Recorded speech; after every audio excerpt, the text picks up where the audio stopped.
Mahasiswa Indonesia bersumpah bertanah air satu, tanah air tanpa penindasan. Dipimpin Jokowi, NKRI jatuh ke jurang yang dalam. Rezim Jokowi wajib diakhiri. Reformasi wajib atau kita yang akan mati? 6 tahun memimpin Natalius Pigai. Era Jokowi harus diakhiri sebelum Indonesia masuk kubangan. Melansir jurnal Patroli News, revisi peraturan pemerintah atau PP nomor 68 tahun 2013 menjadi PP nomor 75 tahun 2021 tentang statuta Universitas Indonesia atau UI menambah catatan negatif perjalanan pemerintahan Presiden Joko Widodo. Begitu pandangan aktivis HAM asal Papua, Natalius Pigai menyoal PP nomor 75 tahun 2021 yang mengizinkan Rektor UI dapat merangkap jabatan sebagai komisaris korporasi. Saat ini Rektor UI Ari Kunchoro juga aktif sebagai Komisaris Utama Independen Bank Rakyat Indonesia atau BRI. Terbitnya peraturan itu bagi Pigai menjadi bukti bahwa Jokowi alih-alih memajukan bangsa, yang terjadi adalah kemunduran yang tidak terelakkan. 6 tahun Jokowi pimpin Indonesia, tidak ada kebijakan Jokowi yang secara substansial progresif atau kemajuan, ujar Pigai di akun Twitter miliknya Rabu 21 Juli. Yang Jokowi lakukan semuanya regres atau kemunduran dan destruktif atau merusak tatanan terlalu besar dan dalam, imbuh mantan komisioner Komnas HAM itu. Menurut Pigai, untuk menyelamatkan masa depan bangsa Indonesia, maka era Jokowi harus segera diakhiri. Harus disudahi sebelum Indonesia masuk dalam kubangan, tegasnya.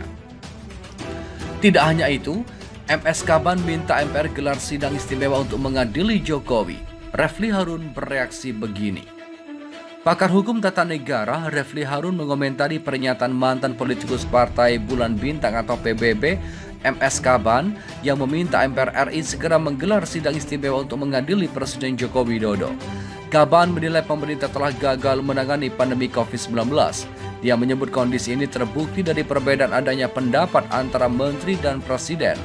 Aspirasi yang disampaikan harus dihormati, kata Refli dalam akunnya di media sosial YouTube Selasa 20 Juli 2021.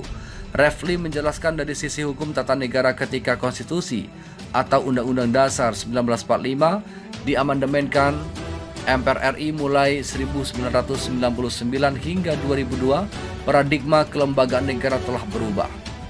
MPR tidak lagi menjadi lembaga tertinggi negara tetapi sejajar dengan lembaga negara lainnya. Jadi posisinya sederajat.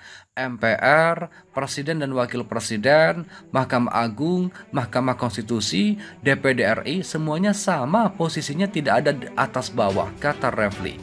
Hanya ada check and balance yaitu pada pasal 7A dan 7B Undang-Undang Dasar 1945 tentang impeachment.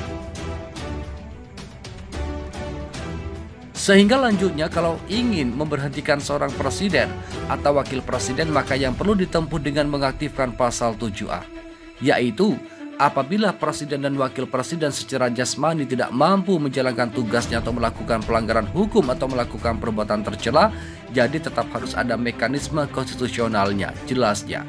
Untuk menghadapkan presiden dalam sidang istimewa MPR, yang perlu dilakukan adalah dengan membahasnya melalui forum DPR.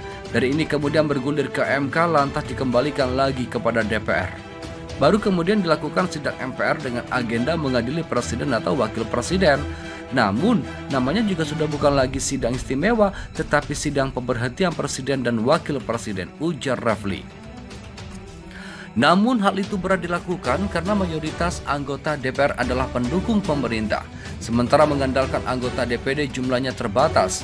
Sebelumnya MS Kaban yang juga Wakil Ketua Majelis Syuro Partai Umat MS Kaban meminta MPR menggelar sidang istimewa. Hal ini untuk mengadili Presiden Jokowi. Presiden pun tak tahu kapan pandemi akan teratasi. Terkendali kata LBP, belum terkendali kata Presiden. Presiden dan opung LBP berbeda lihat situasi, kata MS Kaban di akunnya di Twitter Senin 19 Juli 2021. Kaban juga menilai kegagalan PPKM darurat adalah kegagalan Presiden. Terima kasih telah kunjungi channel ini. Kami hanyalah sebatas menginformasikan, Andalah yang memutuskan.